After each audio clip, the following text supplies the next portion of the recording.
Hi students, myself Mohammad Nader. I am in charge of your course Power Electronics. The first module mainly deals with silicon control rectifiers or thyristors, and in this session we will have a discussion on the introduction to SCR or thyristors, then modes of operations of SCR, and static VA characteristics of SCR. After watching this video, if you have any doubt or want any clarification, please contact me through the given mail ID. Now, introduction to thyristors. It was in 1957 that first prototype of thyristor was introduced. Later on, many devices of similar characteristics have been developed, and all these devices are brought under a semiconductor family called thyristor family. So, thyristor is not just a device, it's a family of semiconductor devices of similar characteristics. Among thyristor family, SCR or silicon control rectifier is the oldest member and most widely used member. So, it is often to use the term thyristor in place of SCR. Okay. Now, the term thyristor was derived from the names of two devices, mainly thyratron and transistors. The characteristics of thyristor has similarity with thyratron, and constructionally it belongs to transistor family, and combining both names thyratron and transistor we get the name thyristor. And let's have a look on the construction of thyristor. It is a 4-layer device, PNPN, and from figure it's clear between two layers there's one junction, so total of there are three junctions, J1, J2 and J3, and it is a 3-terminal device, anode, cathode and gate. Anode is connected to the outermost P layer, and cathode is connected to the outermost N layer, and gate terminal is connected to the inner P layer. And there is a threaded stud in the device which can be used to connect to heatsink, because SCR is used for high power rating applications. So we require a proper heatsink for cooling purpose. Thus, that heatsink can be connected to this threaded part. Okay. From the basics of PN devices or semiconductor devices itself, we know how to forward bias a PN device. Before going into the deep analysis of SCR, just using this small figure, I can explain the basic working principle of SCR in nutshell form. Okay, we have three terminals: anode, cathode, and gate. If I want to forward bias my device, I must connect this P layer to positive side of a voltage source and N layer to the negative side of the voltage source, so that P becomes at higher potential compared to N, which is the minimum requirement to forward bias a PN device. So in order to forward bias my thyristor, I connect this anode terminal to positive of the voltage source and cathode terminal to the negative of the voltage source. Now, from the figure it is clear, if I connect anode to the positive side of the voltage source, this P is having higher potential compared to N. So junction J1 is under forward biased condition. Similarly, consider the case of J3 where P has a higher potential compared to N. So J3 is under forward biased condition. And what about J2? Here for J2, N layer is under higher potential and P layer is under lower potential. So J2 is under reverse bias condition. So even if I connect a positive voltage across anode and cathode, my device won't conduct because of the reverse bias junction J2. When charge carriers travel from J1 to J3, since J1 and J3 are forward bias, when the charge carriers reach near J2, this J2 is reverse bias. So my charge carriers cannot conduct from anode to cathode. So this state is called forward blocking state, and this is a mode of operation of SCR. First mode of operation, forward blocking mode. What does it mean? Even if I apply a forward voltage across anode and cathode, that is, I apply a forward voltage, it is not conducting. That means something is blocking its conduction. What is that blocking the condition? J2. J2 is blocking the conduction because J2 is reverse biased. So this state is called the forward blocking mode. Then if I want to conduct this SCR, if I go on increasing this forward voltage, what happens is that my J2 junction get avalanche breakdown. Since J2 get avalanche breakdown at a point, that voltage is called forward breakover voltage, VBO. At VBO, my anode cathode has voltage has reached VBO, then my J2 gets avalanche breakdown, then J1, J2, J3 starts conducting. So my SCR starts conducting from anode to cathode. It is a one way of making my SCR under conduction mode. How? First we have to make this SCR in forward blocking state.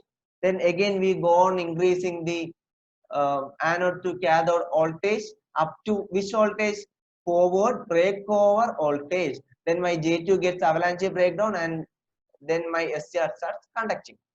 Clear? The other way of making my SCR under conduction mode is, first make my SCR under forward blocking mode by applying a forward voltage across anode and cathode. Then my J1 and J3 are under forward bias condition and J2 is under reverse bias condition. Now I have a gate terminal which is connected to inner P layer. Then I apply a positive voltage across gate to cathode terminals. Gate is connected to positive and cathode is connected to negative. So we apply a VGK or gate voltage across gate to cathode terminal. Then what's happening? The P gets higher potential compared to N. Thus my J2 also will be under forward bias condition. Then my device starts conducting. Keep in mind, applying a forward voltage across gate and cathode means it's a very small voltage. Actually, we are trying to inject a current into the J2 or in P layer. That current is called gate current. By injecting gate current, we are injecting charge carriers to P layer. Through P layer, charge carriers travel to J2 and my J2 starts conducting. Thus, my SCR starts conducting. This method is called gate triggering, and this mode of operation is also under forward conduction mode. Now we have completed two modes of operation, forward blocking state and forward conduction mode. Clear? Now third mode of operation is reverse blocking mode. What is reverse blocking mode? From the name itself it is clear that we are reverse biasing my SCR. That means anode has to or P has to be connected to negative terminal of the voltage source and K has to be connected to positive terminal of voltage source. Then my PN device is under reverse bias condition. Similarly, here if I connect anode to negative terminal of voltage source and cathode to positive terminal, then my J1 and J3 will be under reverse biased condition because P is having lower potential compared to N. Similarly, N is having higher potential than P in case of J3. So J1 and J3 will be under reverse biased condition, whereas what's the case of J2? Here N is having lower potential compared to P. So J2 is under forward biased condition. And this mode is called a reverse blocking mode. That means my SCR is under off state. Still now it is not conducting. Now if I go on increasing this reverse voltage up to reverse breakdown voltage VBR, then suddenly my conductor will start conducting in reverse direction and it is not preferred since it will damage our device. And normally the device rating will be less than VBR, and we should not operate my device up to voltage, reverse breakdown voltage. So those topics will be discussed in the upcoming slides, and it is the basic working principle of my SCR. Now let us move on to the modes of operation of SCR that was already discussed, and it is same what we are discussing in static VI characteristics of thyristor also, thyristor or SCR. What is VI or IV characteristics? IV characteristics or static IV chara of thyristor is plotted between anode current IA and anode to cathode voltage, which is represented as VA. Okay, now see this circuit diagram. This is my SCR. It has a anode terminal, cathode terminal, gate terminal. Now it is connected to a load, and I want my SCR under forward bias condition or forward blocking condition, and I apply a positive voltage across anode and negative voltage to cathode.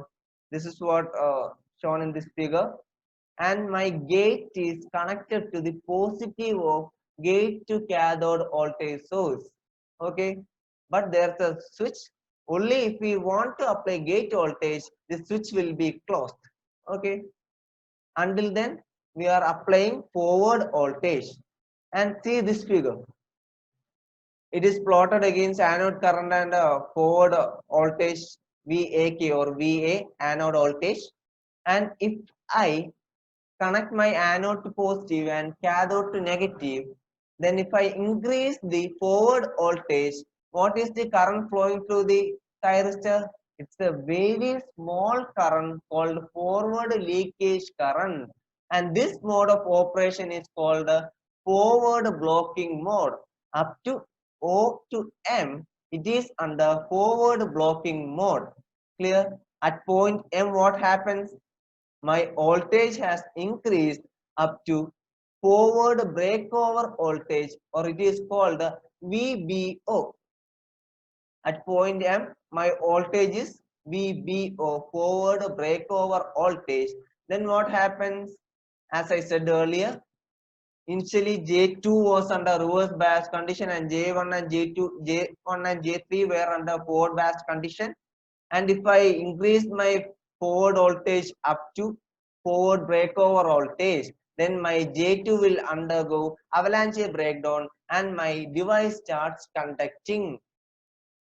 When my device starts conducting, it just acts as a closed switch. As we know, closed switch means it is almost under short circuit condition. Then voltage drop across that switch is ideally zero. In the case of SCR, a small voltage drop will be across the SCR when it is under conduction mode. So what's happening is that at point M, my voltage has reached forward breakover voltage, and suddenly my SCR starts conducting. That means my current starts increasing from forward leakage current to forward conduction mode, that is anode current. Clear? My current starts increasing. What happened to my voltage? Voltage across my SCR suddenly reduces to very small voltage. Clear? That is the on-state voltage drop across my SCR, and that is the forward blocking mode and forward conduction mode. And we will have a discussion on latching current and holding current at the end of this session. And consider the reverse condition. I apply a negative voltage to anode and positive voltage to cathode. Then what happens is that my J1 and J3 are under reverse bias condition and J2 is under forward bias condition. So my SCR is not conducting up to a reverse voltage called reverse breakdown voltage, VBR. Up to VBR, the current flowing through my SCR is reverse leakage current, and at the point VBR, my SCR starts conducting in negative direction, that is PQ, which is not affordable for my SCR. So never ever we will increase the reverse voltage up to VBR. So rating of the SCR will be less than the VBR. Okay. These are the main three modes of operation of SCR. And let us have a look on these notes. Three modes of operation are forward blocking mode, forward conduction mode, and reverse blocking mode. In forward blocking mode, what we have discussed earlier is that my anode is connected to positive terminal and cathode is connected to negative terminal. Then J1 and J3 will be under forward bias and J2 is under reverse bias. Due to reverse bias J2, my SCR will not conduct, and this mode of operation is called forward blocking mode. That is, something is blocking the conduction of my SCR. What is blocking the conduction? The reverse bias, the J2.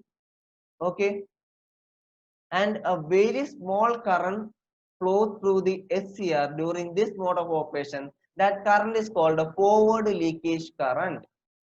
Then if I want to make my SCR under conduction mode, then forward conduction mode. In forward conduction mode, what we do is that we already have a forward blocking mode SCR. Then if I move on increasing my forward voltage up to forward breakover voltage, then avalanche breakdown occur at J2 and my SCR starts conducting and it acts as a closed switch. Okay, and when it starts conducting, voltage across anode and cathode, which is represented as VA, becomes very small value. Clear? And we can make my SCR into conduction mode from forward blocking mode by two methods. Either by increasing my voltage, anode voltage or forward voltage up to forward breakover voltage, or at lesser forward voltage, I must apply a gate current to the inner P layer. That is what I have explained in the previous slide. I have to apply a gate current or gate to cathode forward voltage so that my J2 starts conducting and I will get a conducting SCR. Okay, and that method is called gate triggering method, and we will discuss in detail how to trigger my SCR using gate. And in forward conduction mode, now we understand there are two methods. By applying a forward voltage up to forward breakover voltage, we can conduct my SCR, or by applying a voltage less than VBO, or by applying a voltage less than VBO, but I will apply a gate current to inner P layer. Then what happened? My J2 starts conducting at lower forward voltage. So in this case, at point M, my device starts conducting. If I apply a gate current, this figure is shown for gate current is 0. If I apply a gate current before VBO, then my device starts conducting at this point, and this curve will shift from this point to N. Clear? From the figure itself, it is clear that my anode current is very large and voltage across my SCR is very small under forward conduction mode. That voltage is called the on-state forward voltage drop of SCR. I think it's clear for you. Now it's reverse blocking mode. In this case, cathode is made positive with respect to anode with S open. What is S for? That is, this gate is not applied, S is open, and anode is given to negative terminal and cathode is given to positive terminal in case of reverse blocking mode. Then what happens? My J1 and J3 will be under reverse bias condition and J2 is under forward bias condition. Okay. Now, if you look my SCR under reverse mode of operation, you can understand that. See this figure, P and PN. If I apply a forward negative voltage to P and positive voltage to N, this PN is acting as a diode because it is not conducting and it is acting as a diode under reverse bias condition. Similarly, this PN is also, N is under positive voltage and P is under negative voltage. So this PN constitute a diode and this PN constitute a diode. So two diodes connected in series under reverse bias condition. So in reverse mode of operation, my SCR just act as two diodes connected in series which are under reverse biased condition. Clear? And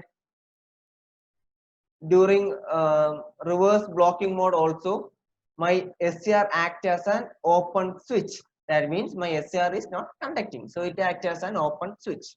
Clear? So we have three modes of operation: forward blocking mode, forward conduction mode, and reverse blocking mode. In forward blocking mode and reverse blocking mode, my SCR acts as an open switch, and in forward conduction mode, my SCR acts as a closed switch. Clear? As we have already discussed, it is not advisable to apply a reverse voltage which is equal to reverse breakdown voltage across my SCR because it may cause the junction temperature to exceed the permissible limit. So we never apply reverse breakdown voltage across my SCR. So my SCR will not conduct in reverse direction. So I can conclude that my SCR will conduct only in forward direction. So SCR is a unidirectional device. Since it is unidirectional, it can be used for rectification purpose, AC to DC. That means only during one cycle it will conduct and during other cycle it will not conduct. So it can be used for rectification purpose. Since SCR is made with silicon material and due to the presence of gate terminal, it is controllable. So it is called silicon control rectifier. So in forward direction, it offers minimum resistance. So SCR conducts in forward direction and it offers high impedance in reverse direction. So it will not conduct in reverse direction. And in reverse blocking mode, if we apply a voltage which is equal to VBR, suddenly my SCR starts conducting in reverse direction, that is PQ, but it is drawn for a situation where load impedance is or load resistance is equal to 0. If there is a load resistance, due to high current flowing to load resistance, there will be a very high voltage drop. So voltage across my SCR will be very less and high current will be flowing. So this graph will be shifting towards right side. And these are the main points to be remembered in case of static IV characteristics and modes of operation of SCR. Now let us conclude this session by just going through the static IV cara in a short time. Initially, my anode is given forward voltage and cathode is connected to negative voltage. Then my SCR will be under forward blocking mode due to the reverse bias J2 junction. If we go on increasing the forward voltage up to forward breakover voltage, that is up to point M, my SCR starts conducting due to avalanche breakdown in J2. When it starts conducting, it acts as a closed switch and suddenly voltage across my SCR decreases and the current through the SCR increases sharply. So NK represents the forward conduction mode and OM represents the forward blocking mode. Clear? And latching current and holding current, both are very important topics which will be discussed in the triggering methods of SCR. And reverse blocking mode is also already discussed. And hope it is clear for you. If you have any doubt in this section, you may contact me through the mail ID given in the first slide. So thank you, students. Thank you.